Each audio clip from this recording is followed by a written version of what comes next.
You're listening to the Comic Crusaders podcast. I am your host, Al Mega, CEO of Comic Crusaders and Undercover Capes. In this show, I'm sitting down with creators from all walks of life to talk about inspiration, process, the lessons they've learned, and a whole lot more.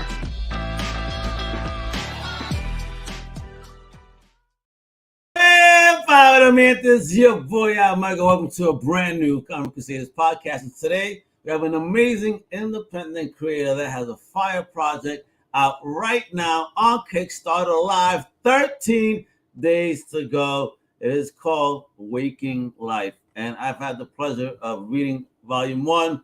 I was about to get started on volume 2 when the guy came on screen. I had to stop. I'm like, ooh, I wish it was just a little bit later. I wanted to finish. But I was enjoying the crap out of it.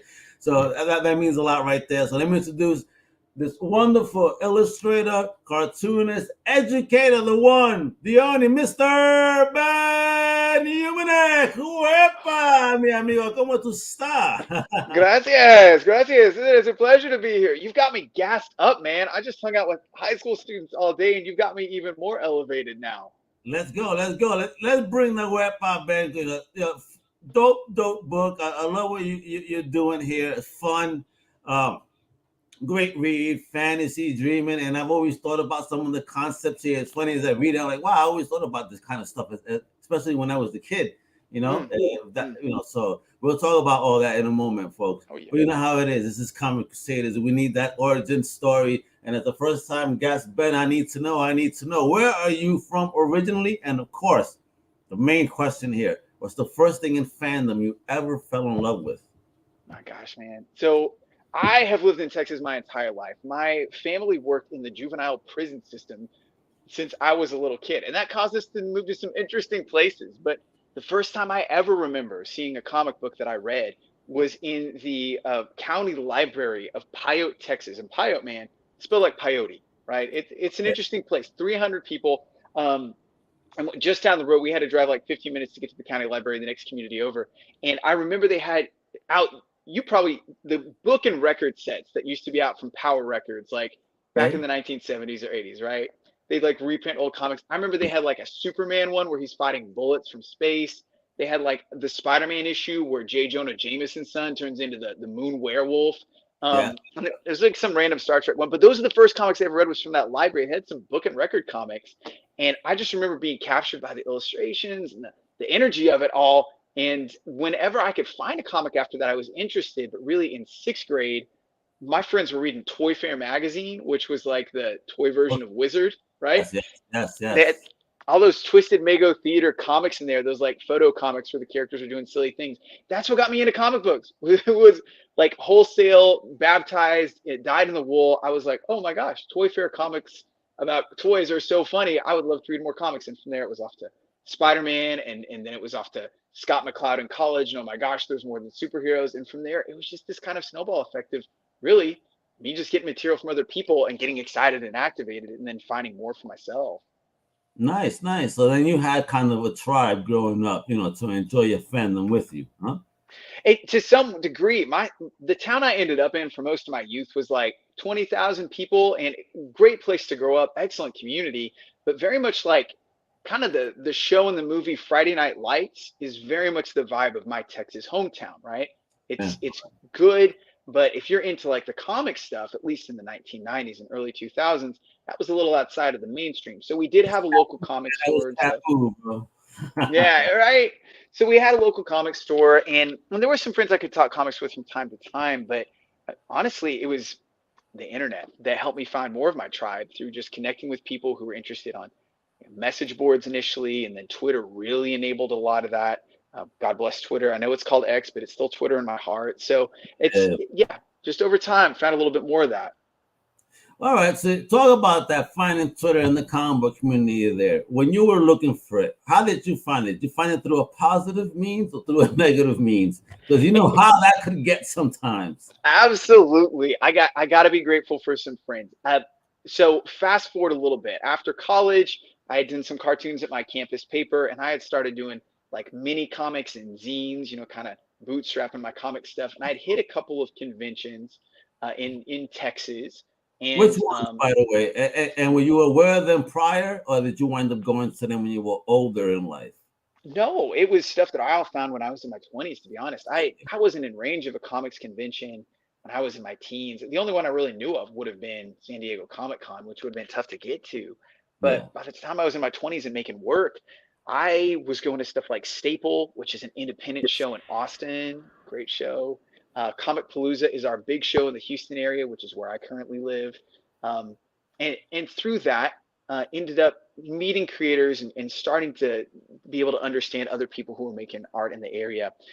Probably the biggest boon in terms of my creative community, and I'll shout him out right here, is my friend Travis B. Hill.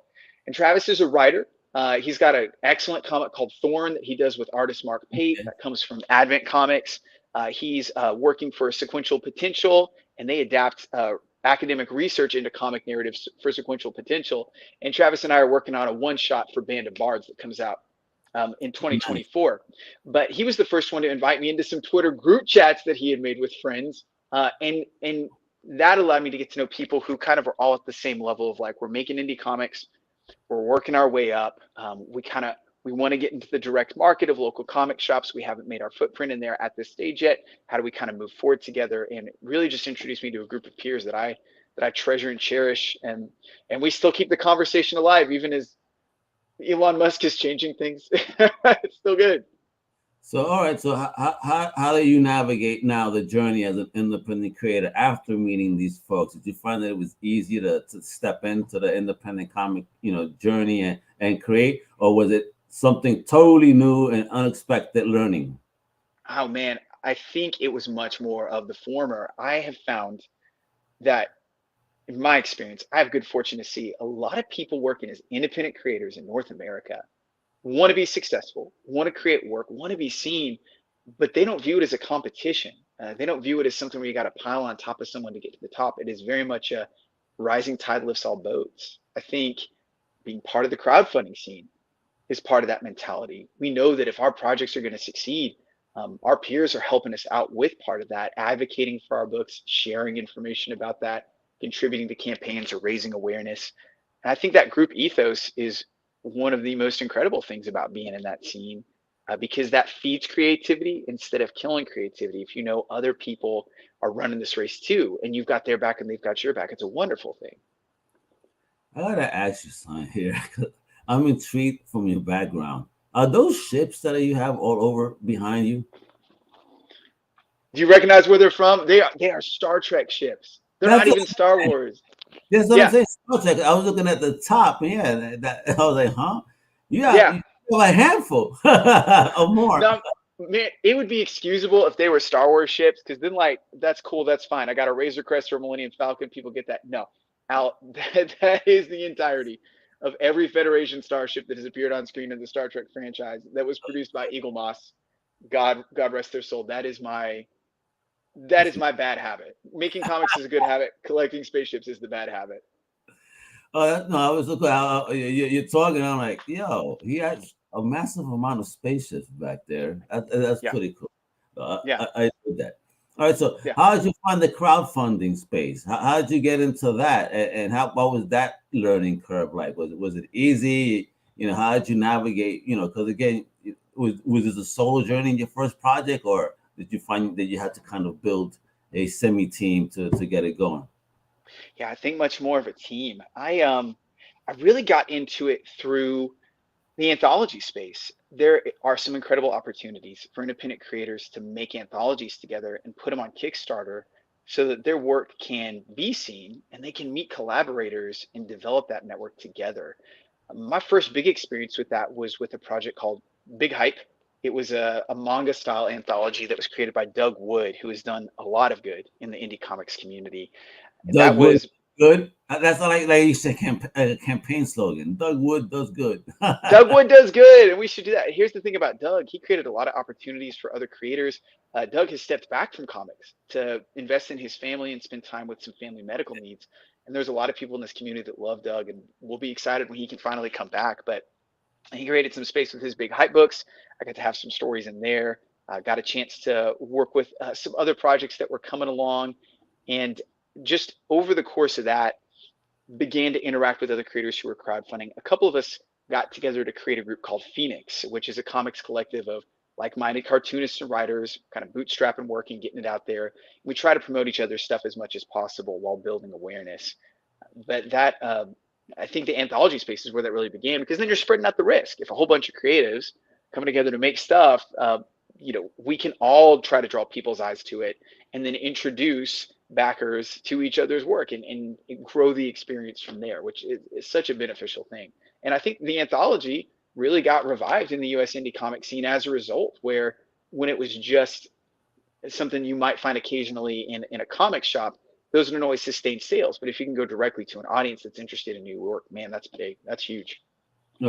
Agreed. So now I want to get into the seeds of what is waking life. Because currently on Kickstarter, this is book 2, baby. I was just diving into it, and I noticed already immediate changes just in the first pages. Like I noticed you look like you got more comfortable into the style of the book. Because I read the whole volume 1, very Andrew McLeanish, if you will, McLeanish. You know what I mean? I appreciate that. From Hell Opera, I love that book, and I'm reading. I was like, wow, kind of so similar. So I dig that style. So I'm like, all right, this is fire. I'm digging the story, the narrative, and it's fun. This, a kid could read this, an adult could read this, and enjoy it just the same. So I was thinking, so I want to know, what are the seeds to waken life? When was this born in your head? When did you put it pen to paper, and how easy was you to navigate again the crowdfunding space, if that's how you did the first one? Man, no, I appreciate the questions. It may have been a bad idea at the genesis of it. Little Nemo in Slumberland is this amazing classic comic strip from the early 20th century. Everyone loves when they find Winsor McCay's work because he could draw amazing scenarios. I fell in love with Little Nemo in high school, and in 2015, there was a massive crowdfunder project to do a tribute volume to Little Nemo. It's called Dream Another Dream, and the book was. Can I pull the book for you? Can I actually show it on camera real quick? Of course you can. Let me put you in that first box so and folks, while he's gone, look at his spaceship. Yeah, there's all the spaceships. Y'all listen. I'll show you. This is the size of my book, Waking Life. This is the size of the Little Nemo tribute. Oh, it's huge, right? It's the size of a broadsheet, the old newspaper style in the United States. I want to see you read that in the park and just get people's reaction. Like, what the hell is this guy We'll just make the pages go. And there's some killers in here, man. You've got stuff from Paulo Rivera. You've got things Gerhard from Cerebus does a frontispiece in here. You've got some amazing work. I mean, I'll just give you a quick sample because this isn't even my stuff. But look, just some giant, brilliant comics in here. And J.G. Jones does some stuff in here. Cliff Chiang. Pretty much anyone who's great working in North American comics in 2015 did this. And I was looking at this volume, and I was looking at all these brilliant tributes, and it just got me excited about Little Nemo. And I found a Bill Watterson quote. The guy from Calvin and Hobbes was talking about how McKay was good at evoking visual scenarios, but the inner lives of his characters were something that went unexplored. Mostly because McKay had a lot of things going on. He was doing vaudeville acts, he was doing editorial cartoons, and Little Nemo was meant to just be a visual treat. Yeah. But the idea of what are these characters' inner lives like, that caught fire in my head. And I thought to myself, Little Nemo plays with the princess in these Nemo strips. But what happens when he outgrows her? How does she deal with that? How does she find someone else to spend time with? What happens if that person starts to outgrow her? And so from that genesis, this idea of let's explore the inner life of this princess character who is eternally young, and a kid who maybe is trying to outgrow her and she's not ready for that. What if she came to his world? What if we flipped Little Nemo on its head? That was the genesis of the book. In some ways, it worked a little bit more intentionally than I planned on, because I don't draw as well as Winsor McCay, especially not when I started this thing in 2016. So here I am trying to take the work of a master cartoonist and do an inverted spin on it. And my own art, which has a lot of room to grow at that point, is trying to take on and stand next to this fantastic titan who basically invents American animation, right? So I basically set a high bar for myself to grow.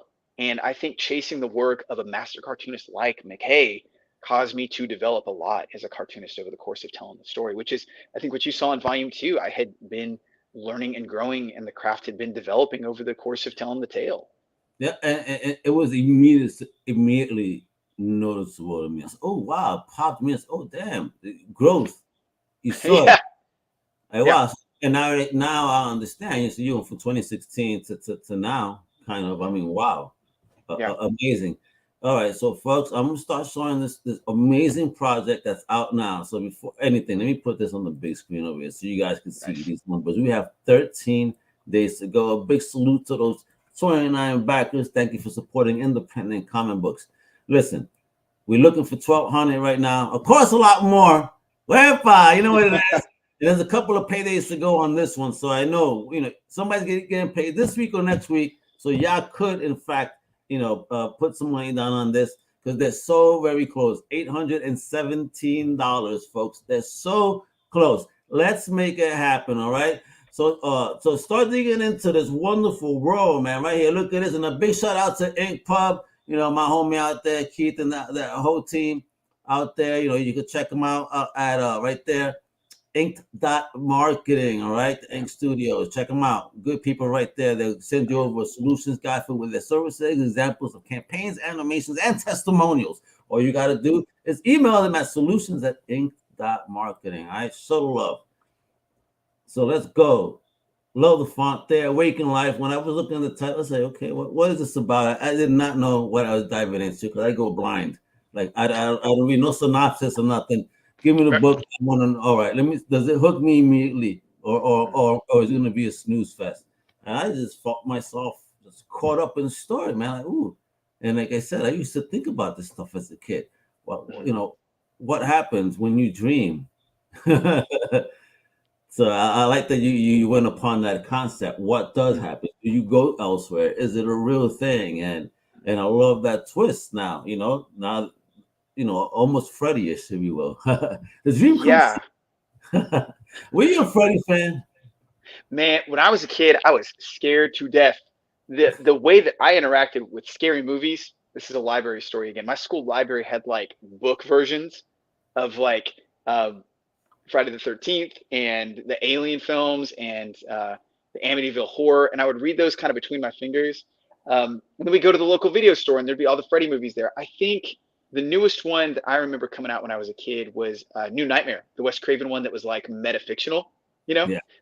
But oh my gosh, nightmares still get me, and I still get so shook by frightening material. So the way that I dive into it, the way I treat it is very cautious. And probably the best example of that right now, the scariest thing in my house is Doctor Who, because I can watch it with my kids, and so it's scary enough to give us the creeps, but it's not like blood and gore that causes no one to sleep, because then that's challenging, man. I like my wife to sleep. I like my kids to sleep.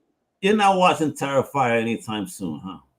Woo! I read about Terrifier. I'm not ready for it. I mean, Volume 2's got the like magical warrior girl situation going on, and that sounds awesome. But yeah, I'm not ready for that clown with that black dot on his nose to come haunt my dreams anytime soon. Ooh, woo! Because you don't want that one coming in real life. Let me tell you. Oh my gosh, no! I mean, let's meet the cast over here that's being introduced but we have the Princess of the Dreaming Realm, Stacy. So talk to me about Stacy and how you created her, and does she personify anyone in your real life? yeah, she is directly the princess character from Winsor McKay's work. That she is intended to be one and the same.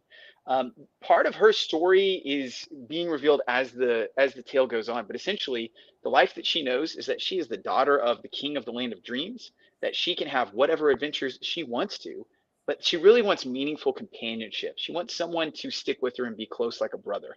That was initially Nemo, and it's been a series of playmates over time. At the time of this story, her most recent one, Robbie, who we'll get to, Robbie's outgrown her. He's a teenager. He's got dreams of his own that he wants to accomplish in real life. He doesn't want to hang out. And so she decides, instead of moving on to another friend, she is going to keep this friendship. She's tired of being left behind. So she takes measures to find her way into our world. She is definitely an assertive personality. She is a believer in people. In that respect, she is very much like my wife, Kristen, who is also a brunette with great intentionality. My wife is a math teacher. She's not a dream world princess, but man, she knows what's up. Yeah, but So, educators, thank you guys for your service, man. I know it's tough nowadays. whew, oh man, no, it's a blessing. So that's very much the inspiration, and I think in some ways, my mother and my eldest daughter, who was our first child born around the time the book was made, there are also some inspirations for this. I saw in the princess this character who just had goals and was not apologetic about it, but also cared about people in that process, and I thought that was a winsome mix for someone who was going to go turn conventional wisdom on its head. Okay. And talk to me about 15-year-old Robbie, her newest friend. And I'm curious too. So is that how she loses friends really? They outgrow her or do some actually last a lifetime? They outgrow her over time. When they hit adolescence, they tend to move out. Now, one thing that the book is In working a toward, fantasy sense. yeah, a little bit. It's like a reverse Peter Pan, right? Like Okay. we do outgrow Wendy, but in this case, Peter comes to our world. The thing with Robbie is he's a direct tribute to Windsor McKay and Windsor McKay's family. Okay. Robert McKay was Windsor McKay's son. And just in the same way that McKay, he didn't directly invent animation, but he popularized it and refined that process in the United States. Robbie wants to be an animator as a tribute to the creator of the Little Nemo comic strip. All And right. in this way, his dream is really a goal. It's not something metaphorical. He actually wants to animate, but he wants to bring stories to life because that's the way Robbie connects with people. He is not so much a people person as a creative person. He kind of has to be forced to interact with people. And a Mm-hmm. big part of his journey in the story is to learn to accept other people's help and input because that's something that can be trusted. He's got a reason that he's closed off that gets more revealed towards the end of book two. There's been something in his life that's made him feel very isolated. And the princess's persistence is helping him open up again. And you could tell that, even through the first one, there's a tension there, and good job. Shit, you had me curious too. Like, why is he like this? Like, I'm asking myself, So it's good. I caught that. Pretty cool. All right, so man, this Jason Caspar, I can't stand him. He reminds me of that kids cartoon, the Caillou. I want to give him a knock over the head. Caillou was a bad influence on kids. Let me tell you, I watched a couple of episodes. I said, "Yo, I don't want my kid watching this." Yeah, let's mess things up. No, that's hilarious. How old are your kids? Just out of curiosity, are they I still? only have the one, and she's a college graduate now at 22. But when she was small, I would notice things, and then I say, Mm-mm. she had a look weird sometimes. So I sat down while she watching it. I noticed that some behaviors came out of Caillou. I said, "That little bastard." Uh, my goodness, yeah, that's one that my kids have not watched, probably because of the stuff around it. We have our Don't kids watch things like Bluey. Yeah, no, don't let it do it. So talk to me. I don't like this diverse cast. So talk to me about Anna. Yeah. So Anna takes on a bigger role in book two, but she is one of the first people in real life who tries to connect with Robbie. He kind of rejects her because he's, again, a little suspicious of people, but she is someone who is wide open to the world. She says what she thinks. She does not want to be an animator, but she wants to be a photographer. And she and Robbie are bonding over this idea of seeing the world in a different way. She's the grounded audience perspective in the story. She does not know there's a dream world. She does not believe in one. And as she gets exposed to it over the course of the narrative, again, that picks up a lot in book two. Her reactions help stand in for the way the audience can perceive Jeez, the story look at and this make it guy. real. Saying you learn more in book two. Book two. Jeez, I can't wait to jump right back into it. All Oh, right. no, it's all good, man. But she's really just kind of a peripheral character in book one. We see her in a couple of key moments. She takes on a major, almost protagonist role in the second book, so it definitely Oh, grows. all right. Bet. Now, why is Jason such a douche? Oh my God, you introduced some. I would have been the kid in the bus that we would have had a fight. Then you don't talk to For me like sure, for that. sure. Yeah, and Robbie didn't know how to really throw a punch in real life, though. That would be maybe advantageous for him. I'm gonna tell you, I think I kind of stole Casper from a different source. Did you Right. ever read the Bendis run on Ultimate Spider-Man, like the old 2000s one? Yeah, of course. Man, the character of Kong in that story, he starts off as a bully to Peter, Yeah. but over time he becomes a sympathetic character who's in Peter's circle, and he's a bald kid. I wonder if Bendis modeled him on himself, maybe. Casper was Yes. kind of unconsciously drawn from that. And Casper turns out is someone who also has an imagination, and he's a little bit jealous of Robbie because Robbie's a little further along in what he can do than Casper is. Yeah. Casper's on the outs with his dad. He just doesn't really have anyone who belongs. So he takes out his frustrations by basically kind of trying to make people do what he wants or harass them. We're going to see a softer side to him as the story goes on. He's always dressed in a giant puffy blue coat. That's a little bit of a hint as to who he is on the inside. He is a little bit more puffy than he is mean. Mm. But he gets put in his place by Stacy, the princess character, at the end of book 1. And by the time we're done with book 2, we're going to have a real different perspective on that character and why he might be worth spending time around. Oh yeah, man. I love that interaction when she stepped in and when she started interacting with the world. Man, woof, definitely already changing Robbie's game a bit. Yeah, no doubt, absolutely. And now Max is weird, and he it's funny to us, but if he's trying to pimp, it ain't so funny. No, he's not.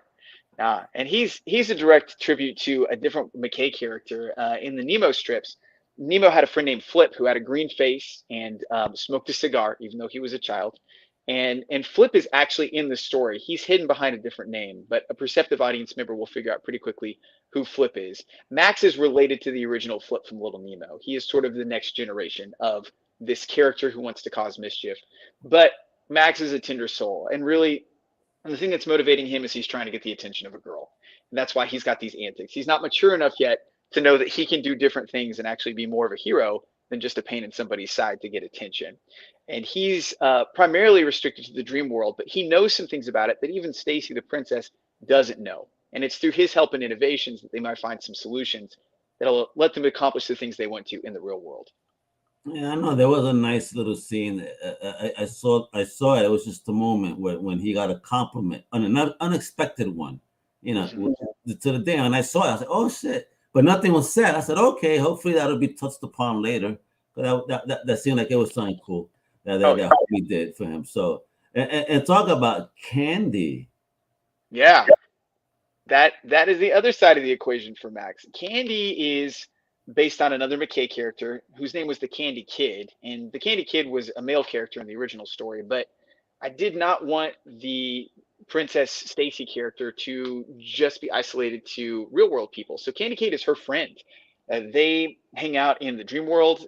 Candy Kid is responsible for taking care of the infants who dream, and Stacy helps her with that just because they're tight. Candy Kid has never had adventures. She's always kind of left behind when the princess goes and does things with her playmates. And she really wants some adventures. So that's her driving motivation. She wants to find some action for herself, and she's going to pursue that.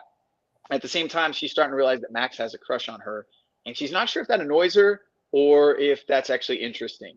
So those threads will start to come together for her. She's going to start to break out of the boundaries of her role in a little bit. Really, a lot of these characters seem to have a defined box or pigeonhole. They start to break out of those a little bit as the story goes on, and we'll see that with her for sure. Yeah, we got the extended cast here of Daddy, right? King Morpheus, Mama, Xena. And here, this guy. What is wrong with this? Bro, where did your brain go with this guy? Man, well, he's that little green man who's like super insecure and he's trying to play it off by conquering the world. Well, Lorgus is the head of the nightmare armies, but he's not in control of the nightmares. He just sort of leads the battles. He's got half a brain, so he's kind of smart, but he's not the man who makes the plans. That's somebody else. Well, he's very schemish. That's how I saw him as. Yeah, no, I think that's fair. Yeah, he's definitely kind of like a sneaky fella. We see him get his butt kicked at the start of book 1, and then we cut back to him in the middle of the book to see that he's kind of fallen down a few rungs in the ladder in his failures.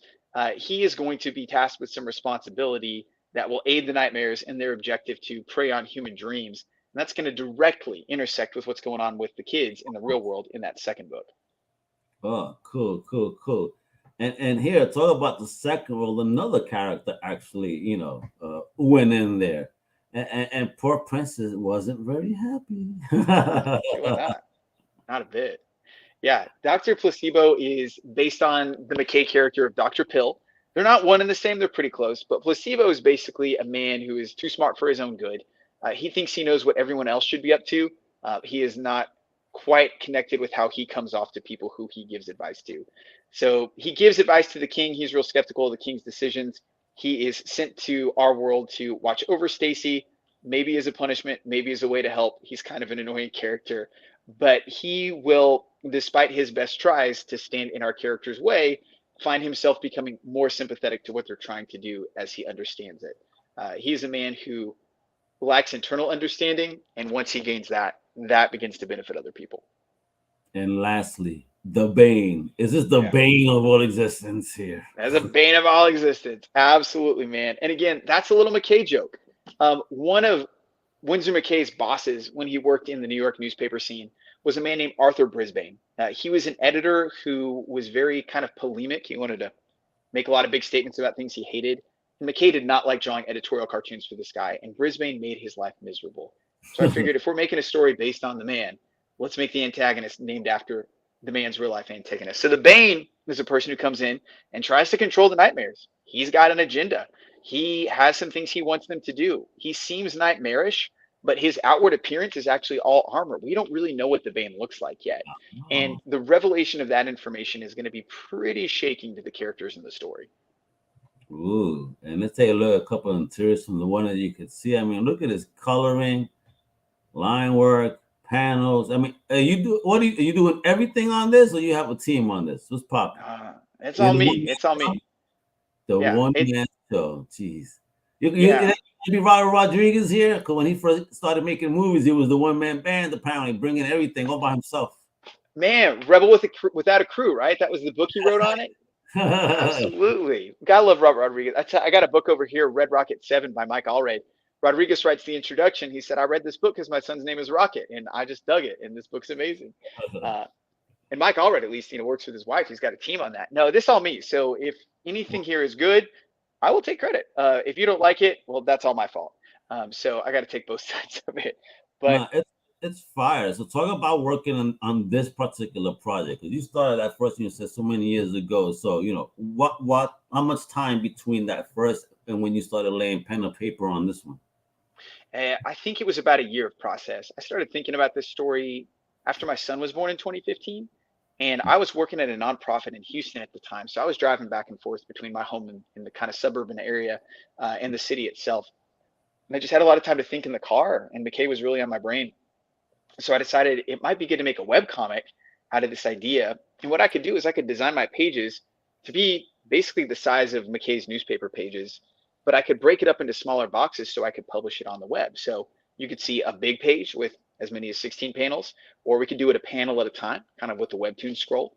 And so as I began working on that, I approached Comicker Press. And at that time, Comicker's model was to publish comics first as webcomics, then as digital comics on Comixology and Hoopla and Drive-Thru Comics, and then finally to collect work in print format.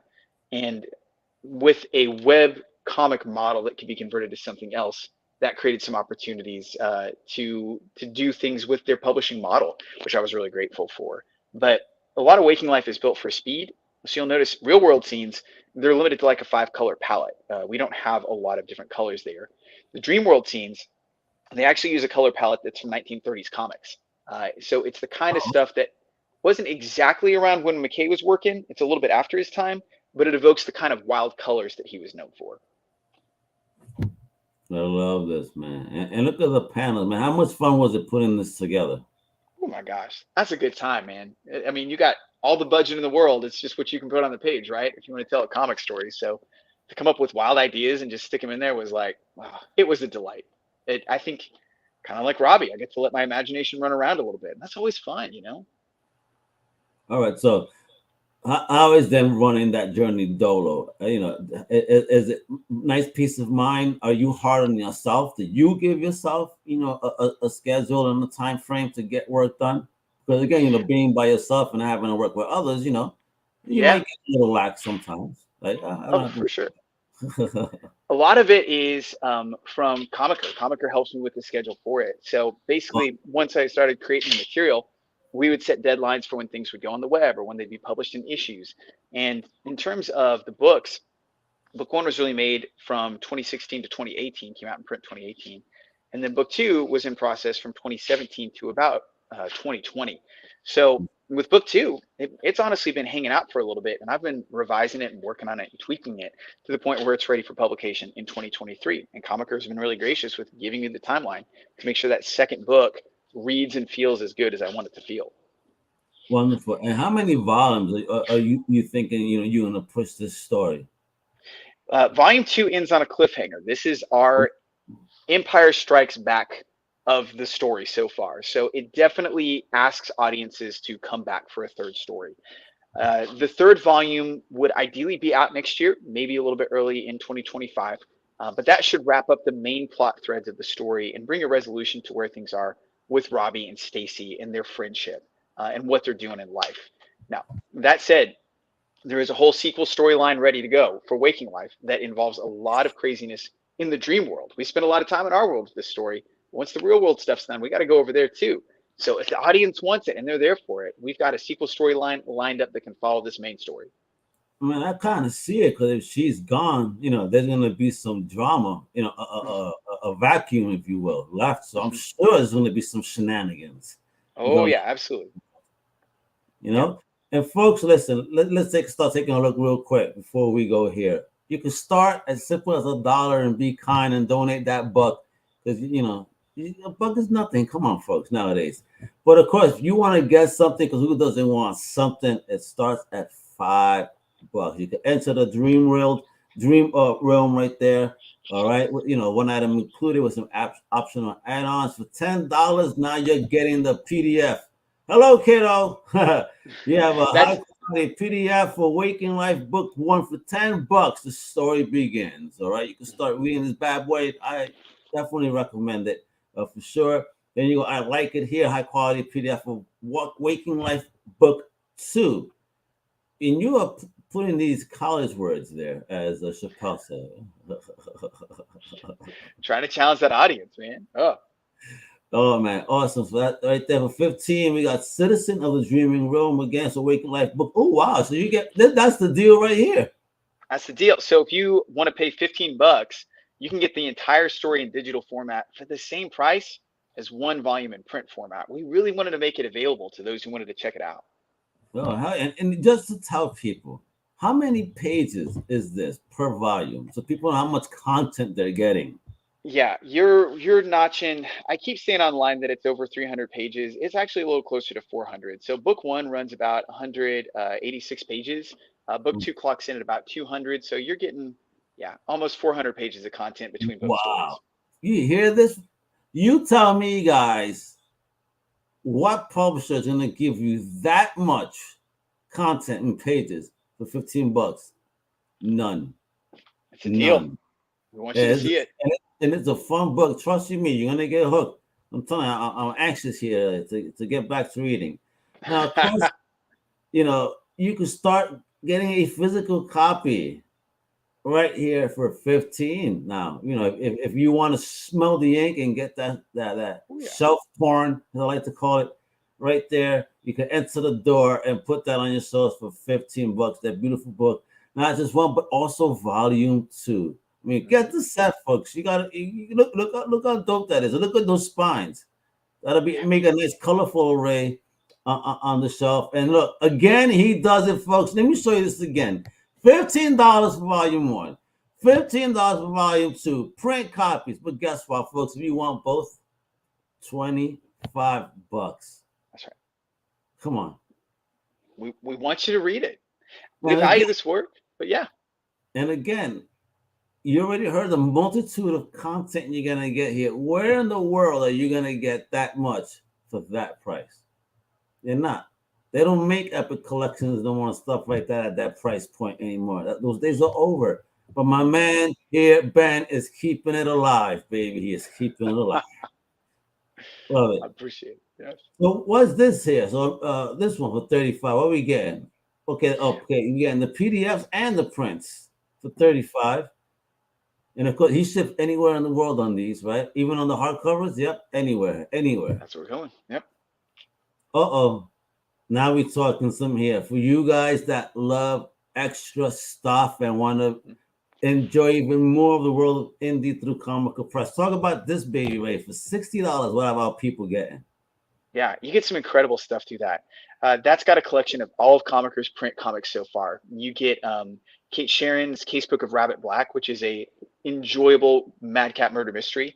You get some great work from Creepshow artist Chris Anderson and his collaborator David Ocampo. It's their Lost Angels comic. It's a young adult comic series set in a high school in California when supernatural beings are part of the picture. Chimera by my friend Tyler Ellis is a one-man show about a group of rogue space thieves, and it is a nominee for the Dwayne McDuffie Award for representation in comics. So some really solid volumes there that we want people to check out. Ooh, you gotta say right there. See, he got award-nominated books in this package. Come on, and his is gonna be award-nominated too. So might as well jump in early now, folks. You know. I appreciate that. Yeah. Oh snap! Here we go. Some extra goodies, and no one's jumped on this. How dare they? For $75, a head portrait sketch commission. Mm-hmm. Nice. Yeah. Dig it. Dig this. Mm-hmm. And not just that, you also get books 1 and 2 digital PDF. So an original piece, right? Mm-hmm. And you would draw any character out the book or at per request. What are we doing? Yeah. Per request. I mean, essentially, Waking Life is a book that's friendly for the family to read. And so ideally, any drawings would go akin to that. But if you're thinking about a super character, if you're thinking about a beloved pet, if you're thinking about yourself as a character, I can draw any and all of it. I'm a good commission artist, especially at cons. Like I make affordable commissions for people and they enjoy them. So we figured it'd be cool to offer that as a chance for the comic campaign as well. So people could experience that who can't see me at a con in person. Well, Dre, we're gonna get into that too before we go. You know, if you're gonna make any appearances. Before we do that, look, you got again the all in with Comicker Press for $85. So right. So the first one was 60 was the PDF, but now for $85 you're actually getting print physical copy now, which is an awesome deal to get a lot of fat books that way for $85. Listen, folks, this is a great Christmas present. Holidays around the corner. Stocking stuffer package right here, folks. All right.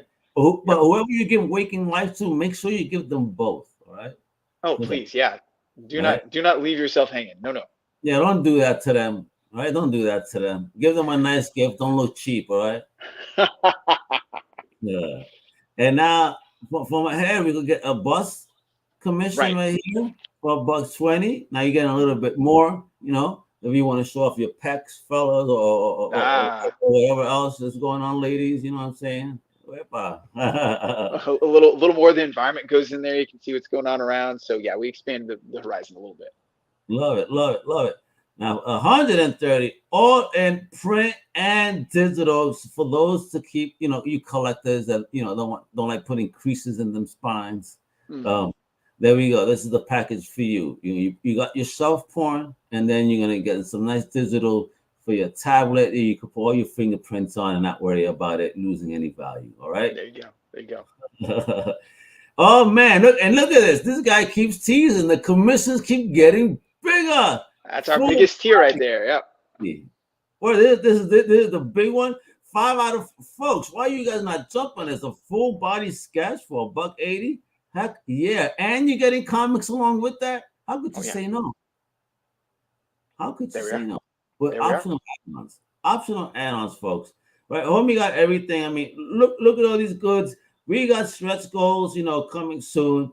I mean, folks, we got to make it happen. The campaign is almost there. We have 13 days to go. Do you see the beauty behind the book? Do you see how he explained and broke down every character? Even he got the story down for you. You ain't gonna be disappointed. I promise you. That volume 1 got me hyped, and I said, all right, bet. When I jumped into again, you see, amazing growth, and the story already started getting juicy. I'm like, oh, damn it, I gotta do a podcast now. It works. The crazy anticipation. That's good. We like that. Yeah, man. No, for real though. I appreciate your time. And I did mention, I want to know, you doing any cons for the rest of this year or what? Or that's a wrap? We're lucky. Houston's building up its indie scene. We just had Bedrock City, which was a good one.